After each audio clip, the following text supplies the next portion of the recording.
For the next hour, grab your favorite libations, a joint, or whatever your fancy, because today is a special show, and we want you to come along for the ride to join us on the journey to the center of entertainment while we share and discuss what is important in the world of music, literature, film, social events, and communities.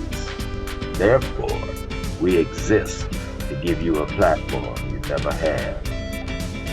Flip that dial, pull up a chair, and once again, tune in to Mystic Seven's Souls of Solidarity. Welcome, welcome, people. Today we're going to have an interesting topic because what is today is Halloween. And what do we do on Halloween? Do we scare people? Do we get treats, tricks, or whatever? Anyway, today I want to talk about the history of Halloween. And we'll go over later in the show about the top 5 Halloween songs that that we picked for our top 5 this week. We decided to do a Halloween theme, and that's what we're going to do. So, everybody, enjoy yourself. Welcome to our show today. Now, let's talk about the history of Halloween. Trick or treating, okay, that's something we do every year, or at least we used to do it until the coronavirus has sidetracked it. Setting off on Halloween night in costumes or ringing doorbells to demand treats. It's been a tradition in the United States and other countries for more than a century. Its origins remain murky, but traces can be identified in ancient Celtic festivals, in early Roman Catholic holidays, and medieval practices, and even British politics. Halloween has its roots in the ancient pre-Christian Celtic festival of Samhain. Now, Samhain, which means the first day of November, is celebrated by the ancient Celts as a festival marking the beginning of winter. Now, the beginning of winter, which was celebrated on the night of October 31st, but the Celts who lived 2,000 years ago in the area that is now known as Ireland, the United Kingdom, and northern France. Now, they believe that the dead return to earth on Samhain, and on that sacred night, people gather to light bonfires and offer sacrifices and pay homage to the dead. So now, Halloween had its origins in the festival of Samhain among the Celts of ancient Britain and Ireland. So, on the day corresponding to November 1st, on contemporary calendars, the new year was believed to begin.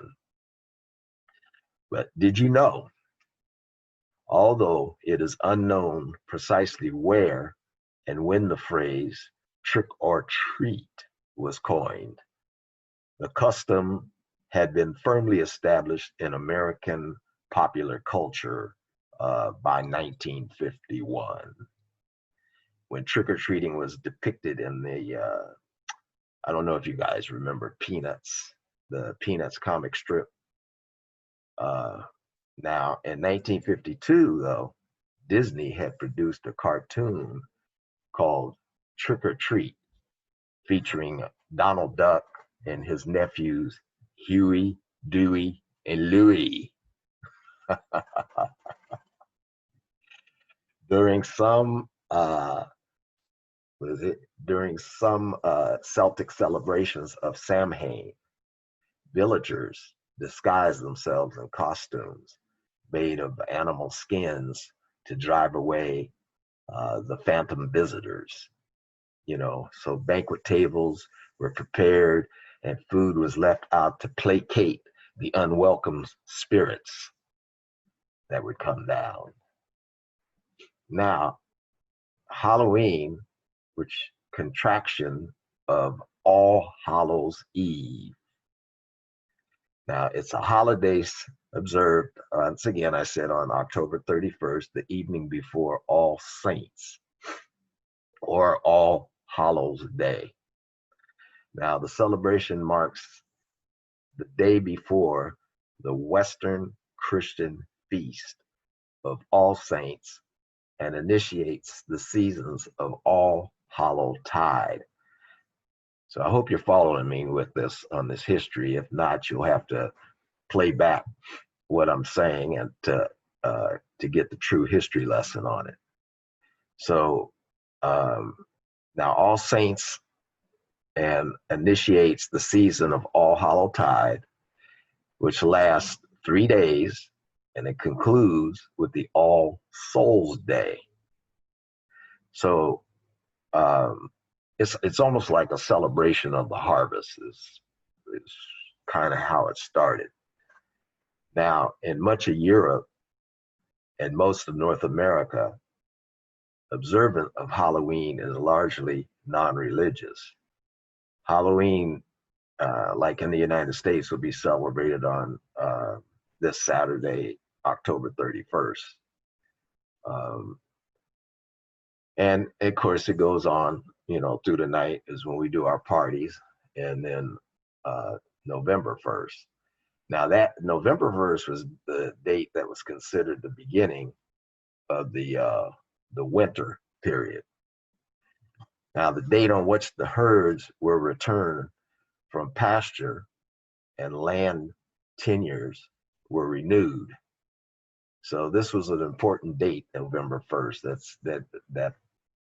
That represented things to come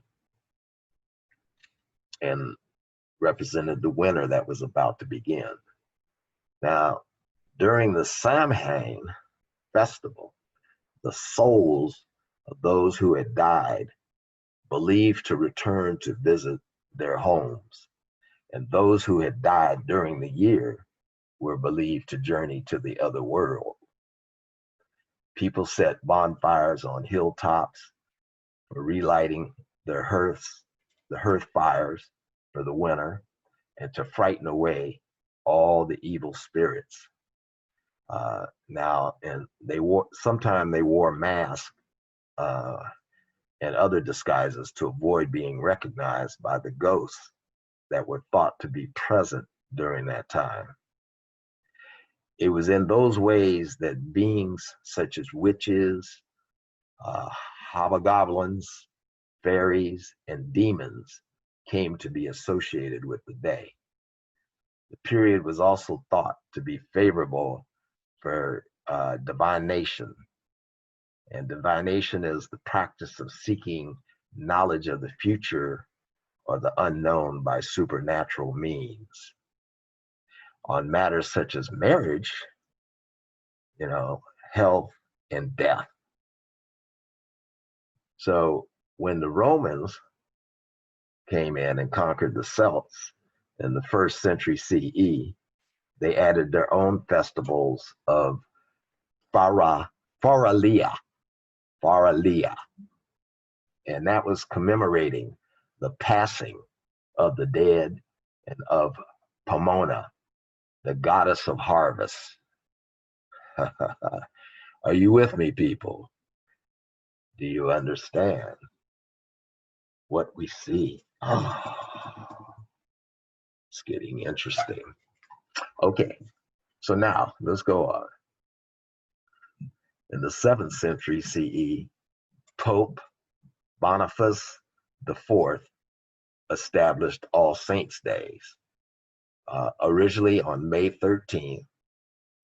And in the following century, perhaps in an effort to supplant the pagan holiday with a Christian observance, it was moved to November 1st. Now, the evening before All Saints' Day became a holy or Herod or hallowed eve, and thus Halloween. Now, let's move on. By the end of the Middle Ages, the secular and the sacred days had merged. The Reformation essentially put an end to the religious holidays amongst the Protestants. Although in Britain, especially, Halloween continued to be celebrated as a secular holiday. So now, along with other festivals, the celebration of Halloween was largely forbidden among the early American colonists. Maybe they were just party poopers. Who knows? Huh? They didn't like to party, I guess, or to celebrate. But anyway, I digress. Along with the other festivals, although in the 1800s, there developed festivals that marked the harvest and incorporated elements of Halloween. When large number of immigrants, including the Irish, went to the United States, beginning in the mid-19th century, they took their Halloween customs with them. And in the 20th century, Halloween became one of the principal U.S. holidays, particularly amongst children. So we're going to pause for a minute. Welcome back. Now, as I want to continue on with a little more history, but I wanted to give you a little more feel of that Halloween vibe. So, as like I was saying before, as a secular holiday, Halloween has come to be associated with a number of activities. One is the practice of pulling usually harmless pranks.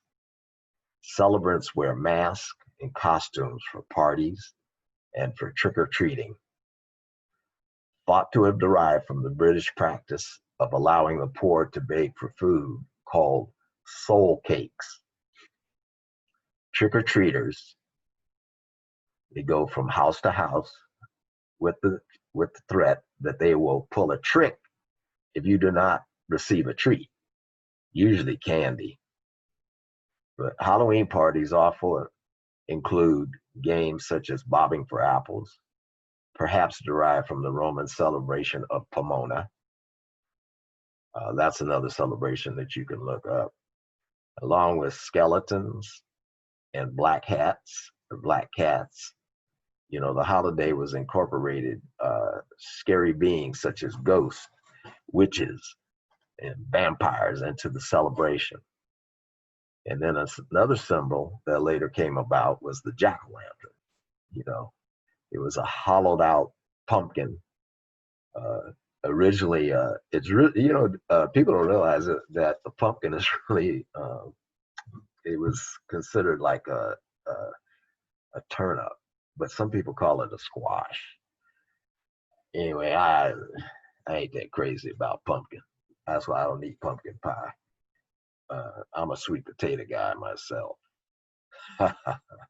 Tastes better. Anyway, they carved it into a demonic face and lit with a candle inside. So since the mid 20th century, the United Nations Children's Fund, UNICEF, has attempted to make collection of money for its programs as a part of Halloween.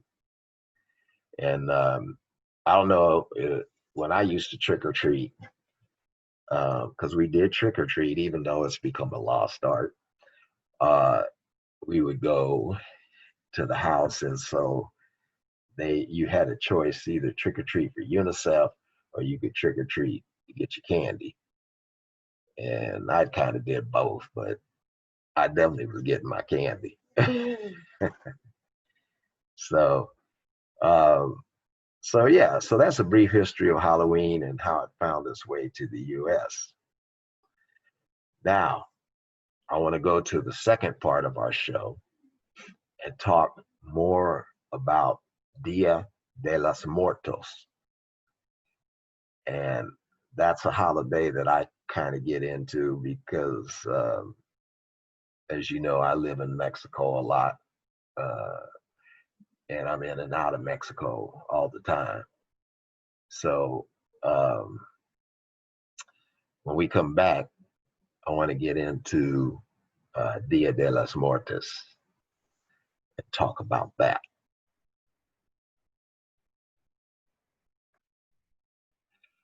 Welcome back.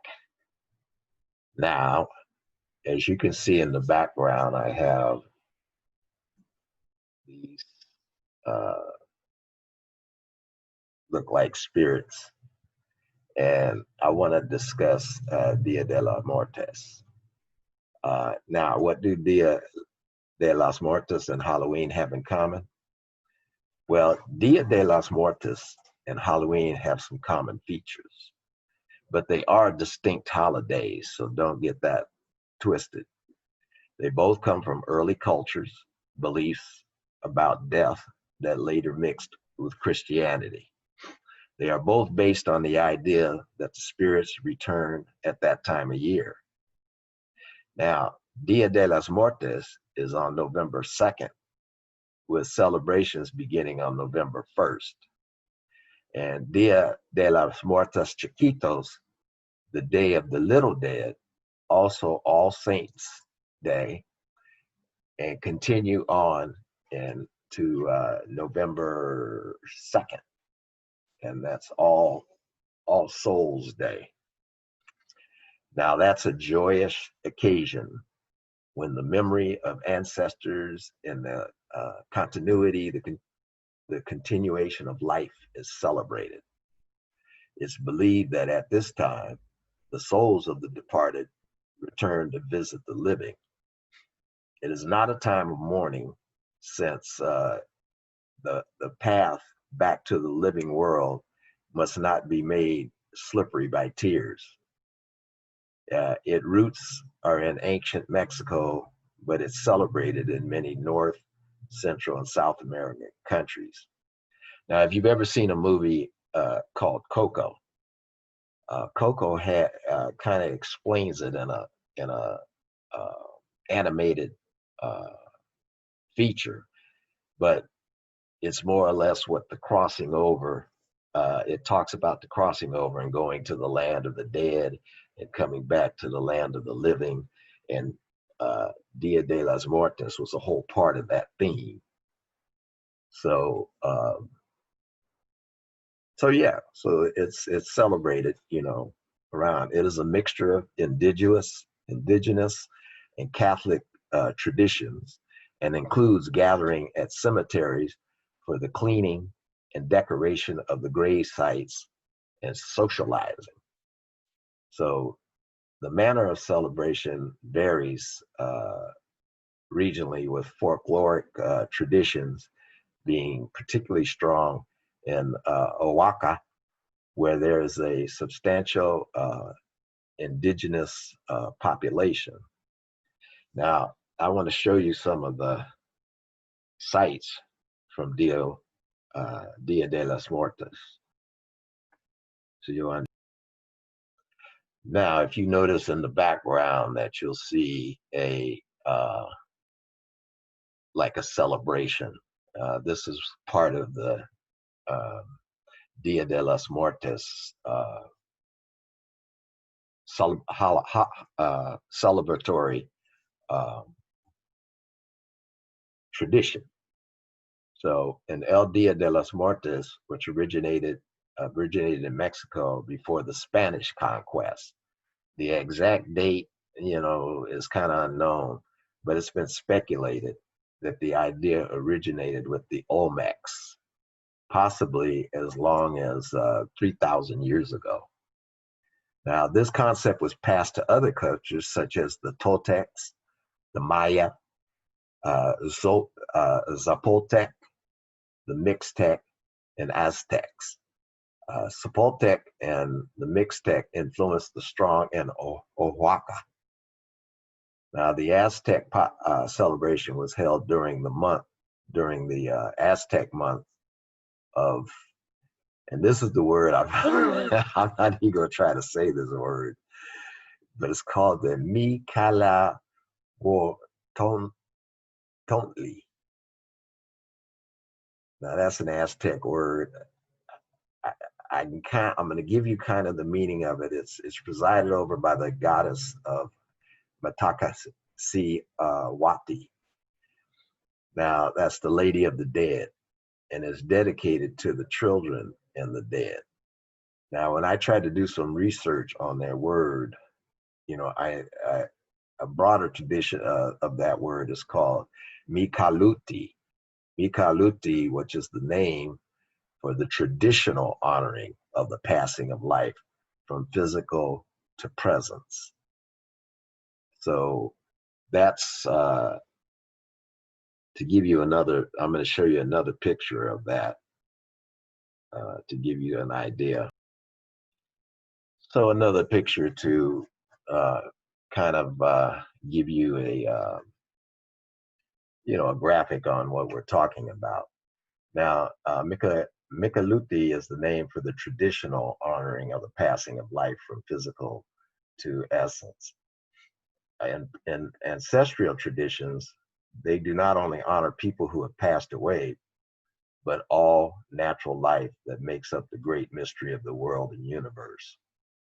This is a cultural ceremony that helps teach our children about the natural laws of life as understood by the ancestors. Now, following the Spanish conquest of Mexico during the 16th century, there was a strong effort to convert the native population to Catholicism. There was a good deal of reluctance, though, on the on the part of the indigenous people, which resulted in a blending of old customs with the new religion, All Saints Day and All Hallow Eves, which Halloween, roughly coincided with the pre-existing Dia de las Muertes, resulting in the present day event, which draws from both. Now, this compromise was necessary both to preserve church membership and to satisfy church authorities that progress was being made in covering the indigenous to Catholicism. Now, although the skeleton is a strong symbol for both Halloween and Los Dias de las Muertes, as you can see in some of the costumes and the mask and the design, they all have a skeletal outline, basically. Now, although the skeleton is a strong symbol for both Halloween and Los Dias de los Muertos, the meaning is very different. Now, for Dia de los Muertos, the skeleton represents the dead, playfully mimicking the living, and is not a macabre symbol at all. Now, preparation begins weeks in advance when statues, candies, breads, and other items to please the departed are sold in markets. A sweet bread called pan de muerto, which means in English would be bread of the dead, with decorations, representing bones of the deceased, and very popular, and they're very popular, as are sugar skulls. And then they have all sorts of arts, objects, and toys, which symbolically represent death in some way and are created and marketed. Now, this gives the economy a boost in much the same way as the Christmas season does. Now, so it's a very big market, and people get involved in it and stuff. So now, altars, which are ofrecitas, which means offers, they're set up in the home with offerings of sweets and the favorite food and beverages of the deceased. Now, these offerings may later be given away or consumed by the living after their essence has been enjoyed by the dead. Now, marigolds are the traditional decorative flower, and fuchsias are also used for decoration. Now, again, they put up spectacular displays of these flowers by markets, street vendors. You know, it's common in the days preceding Day of the Dead, you know, to see all these people with all these flowers marketing amongst the street, because they want people to prepare for this massive tradition and event that goes on.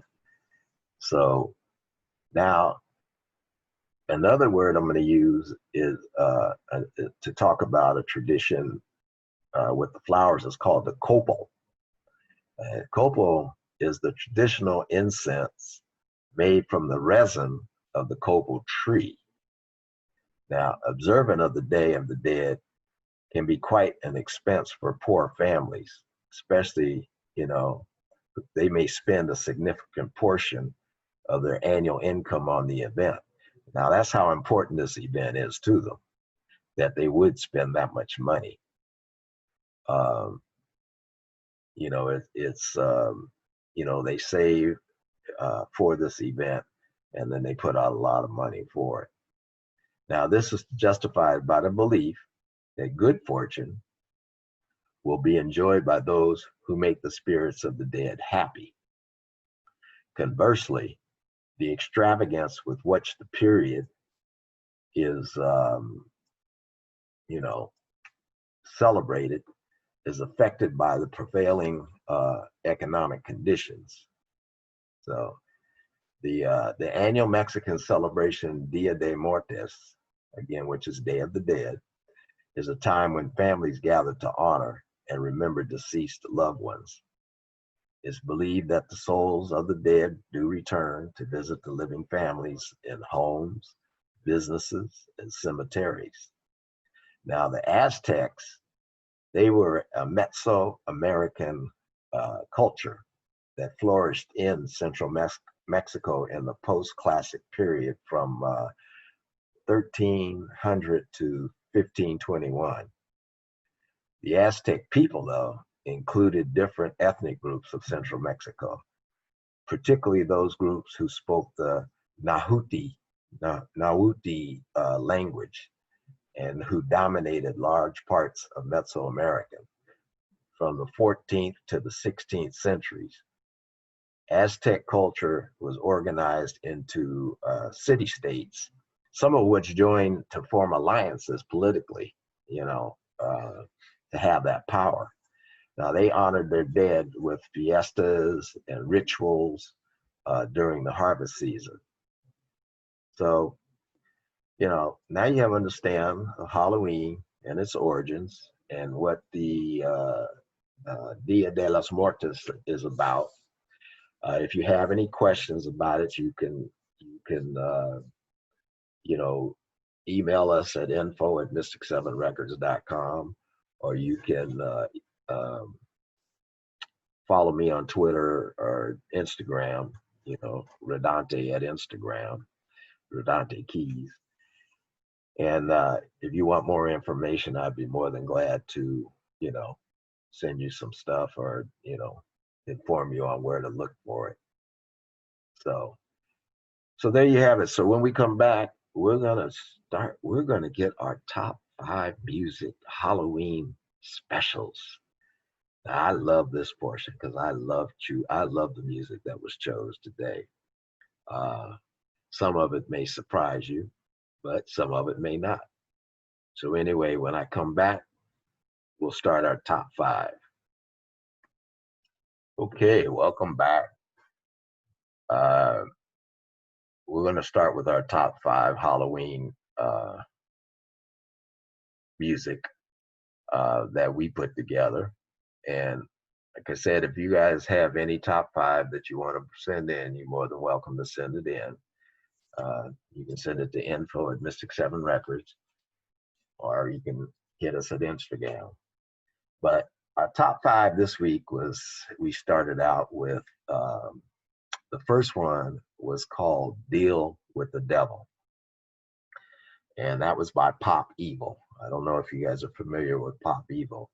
He is the second single from Onyx and the 11th single overall from the American rock band Pop Evil.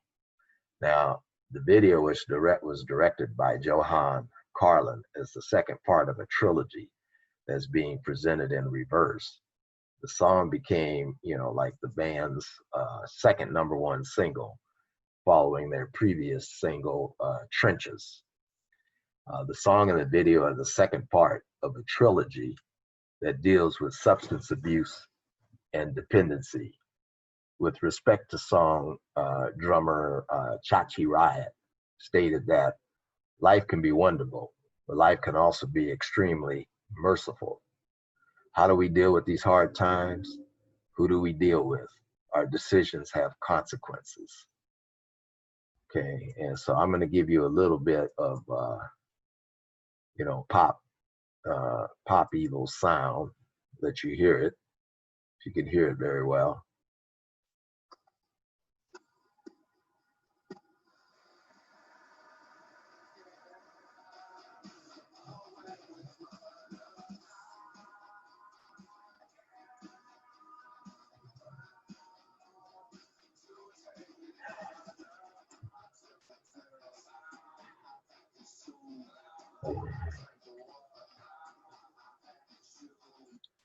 Okay, that's a little bit of Pop Evil.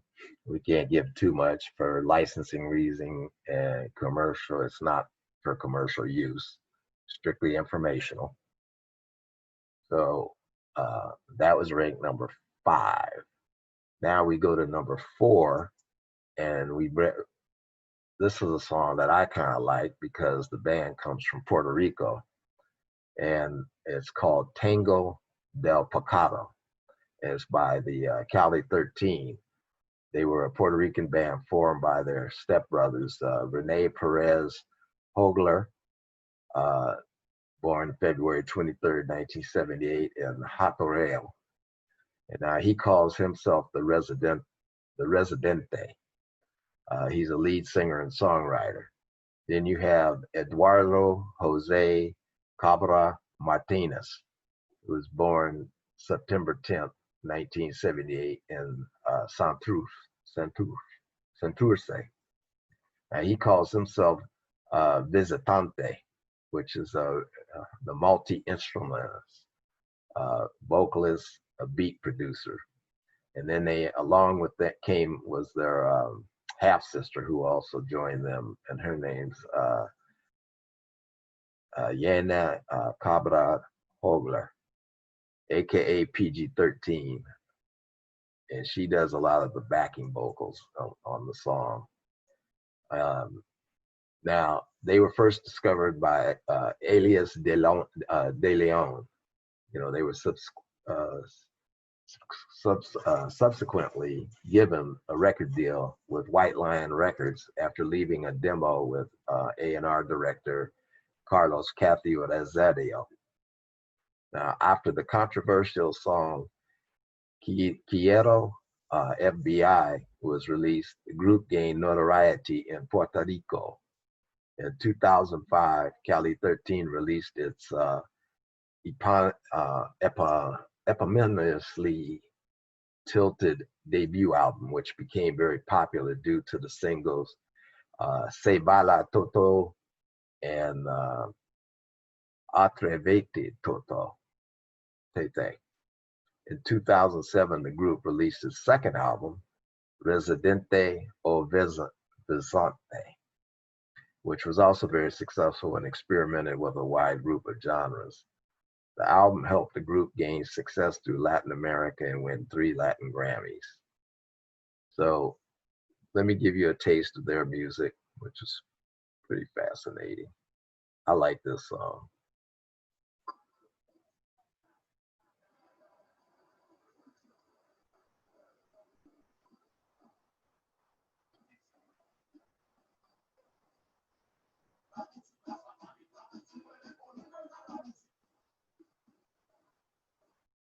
All right, you got a bit of it. So that's we put that one as number 4 of the top Halloween songs. So we'll continue on here. Now, the third one that we put is a very popular tune, and I'm sure everybody knows this song. Uh, you can't have a top 5 Halloween songs without having this one, and it's called Ghostbusters by Ray Parker Jr.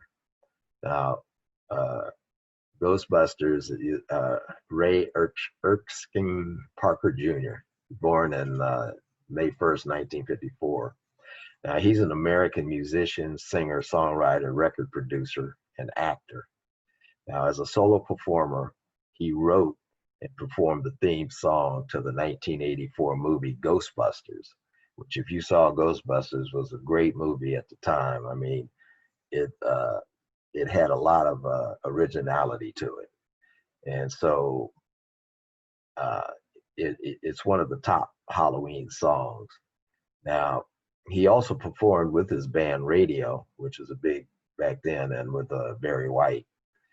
Now, he wrote Ghostbusters as the theme to the film of the same name, starring Bill Murray, Dan Aykroyd, and Harold Ramis and Ernie Hudson. So, and it was debuted at number 68 on June 16th, 1984. The song reached number 1 on the Billboard Hot 100 on August 11th, 1984, staying there for 3 weeks, and number 2 on the UK singles chart on September 16th, 1984, staying there for 3 weeks. The song re-entered the UK top 75 on November 2nd, 2008 at number 49. It was nominated at the 57th Academy Awards for Best Original Song. However, it lost to Stevie Wonder's I Just Called to Say I Love You. Now, a lawsuit regarding Parker's plagiarism of Huey Lewis and the News song I Want a New Drug resulted in Lewis receiving a settlement on that song. So it was a big song. Everybody got paid. So it's all good. But I'm going to let you hear a little bit of it, and you can get it yourself.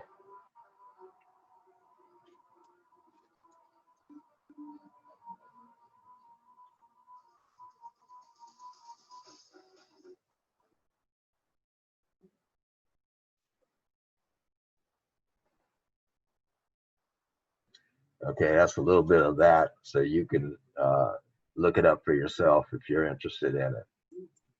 It's available on YouTube and all your other streaming places. So that's was number 3. Now, our number 2 song was a song that, again, people are probably familiar with. If you get into Halloween every year, you'll recognize this guy. Number 2 came in with the Monster Mash, and that's an old song that was a graveyard smash. Now, Bobby Boris Pickett and the Crypt Keepers, they did that song. Robert George Pickett, was born on February 11, 1938. Now, he was known also by the name Bobby Boris Pickett.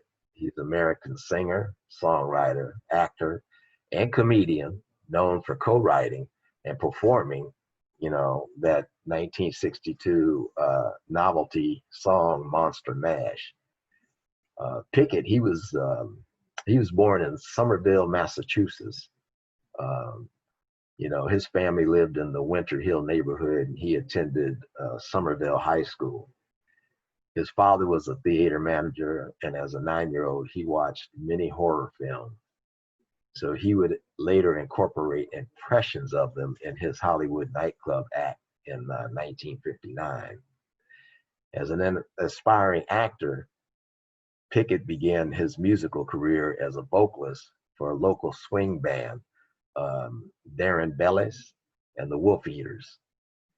Pickett, he would serve in the United States Army, from 1956 to March 13th, 1959. So he's been there a little over 3 years. And he was stationed in Korea for an unknown period of time. Now, Pickett, he co-wrote that Monster Mash with Leonard Capizzi in May of 1962. The song was a spoof on the dance craze popular at the time, including the twist and the mashed potatoes, which inspired the title. Now, the song featured Pickett's impersonations of veteran horror stars Boris Karloff, who used to play Frankenstein all the time, and Bela Lugosi, who he played Dracula a lot. If you ever look at the old Dracula movies, he'd always put his cape and say, "Welcome to my home. What may I do for you? I want to suck your blood." Anyway, uh, he would come in and he would make fun, and the Bela Lugosi would say, "Whatever happened to my Transylvanian twist?" Now, every major record label, this is interesting to know this, declined that song. But after hearing it, a guy named Gary S. Paxton, he agreed to produce and engineer it. Among the musicians who played on it was pianist Leon Russell, which you may not know Leon Russell, but he was popular he did a George Benson song. He wrote a George Benson song called Are We Really Happy with This Lonely Game We Play? We're locked, the Masquerade. That's what he wrote, the Masquerade, which is a great song. And so, but now issued on Paxton's Garpax Records, the single became a million seller, reaching #1 on the Billboard Hot 100 charts for 2 weeks before Halloween in 1962. It was styled as being by Bobby Boris Pickett and the Crypt Kickers. The track re-entered the U.S. charts twice, in August of 1970 and again in May of 1973 when it reached the #10 spot. So in Britain it took until October 1973 for the tune to become popular, even though it was written in '62. So, and it came peaking at #3 in the UK singles chart. So now for the second time, the record sold over 1 million copies again. And the tune remains perennial on radio and on iTunes. So I'll give you a quick listen of it. I'm not going to play the whole thing for commercial. It's not commercial release. It's just for information only.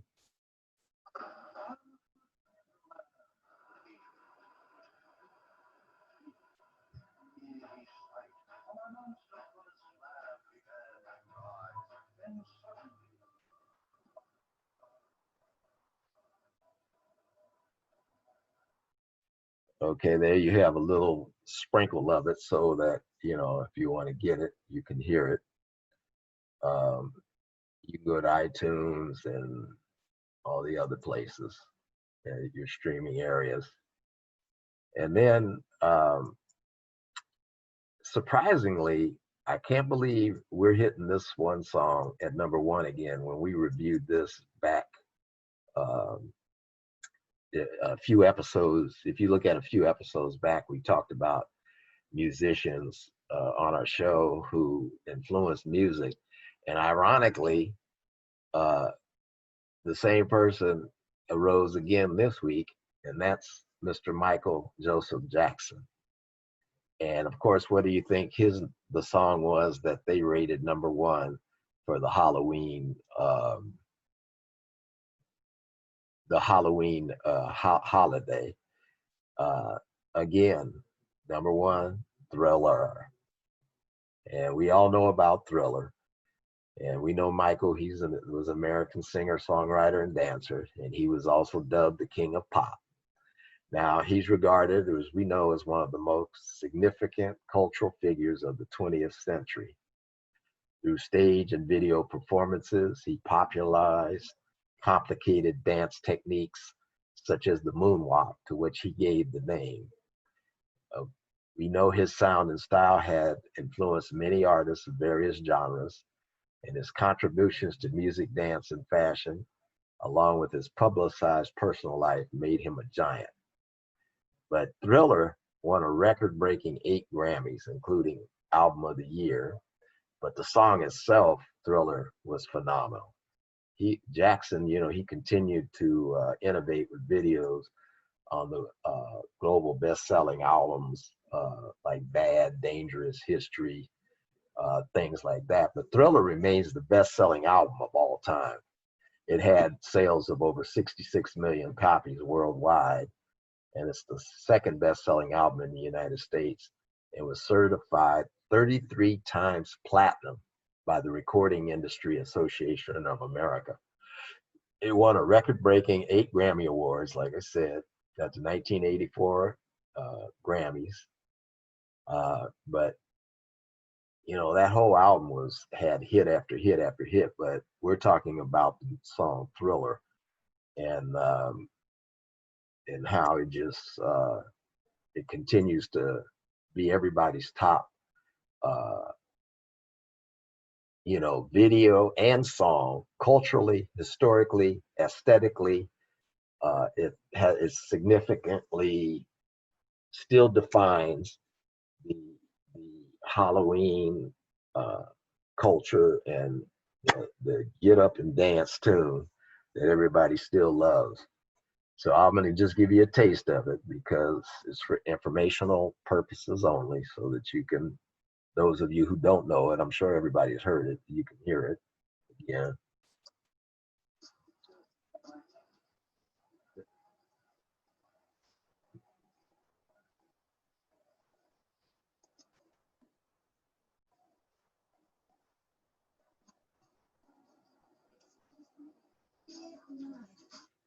There you go. So Thriller again was our top. It's amazing how that song just continues to hold its own year after year after year, even after Michael has left us, and he still continues to amaze us with his music and the things that he does. So anyway, there you have it. We're going to have to come to an end. I really enjoyed this show tonight with talking about Halloween, and I hope you got good information about Halloween and how it came about, and about Dia de los Muertos. So there's a lot of celebrations going on. I hope you join out to some of the people who are giving those celebrations. So there you have it. So if you haven't thought about our top 5 and you'd like to share your thoughts on our questions and subjects that we covered today, you can reach us at Twitter, Mystic 7 Records at Twitter, or follow us on Instagram, Mystic 7 Records at Instagram, RaDante Keys at Instagram. Additionally, you can go to our website, www.mystic7records.com, check out our merchandise, and hit the subscribe button and become a part of our family. We're always looking for you to join us and be a part of us every day, every week. And join us again every Saturday after 8 for another episode of Souls of Solidarity, where we will take you on a journey to the center of entertainment, dealing with music, art, film, literature, filmmakers, producers, social issues. We will discuss those items and bring them to you. And once again, I want to leave you with my favorite 3 words: love, prosperity, and solidarity. I'm out. Love you.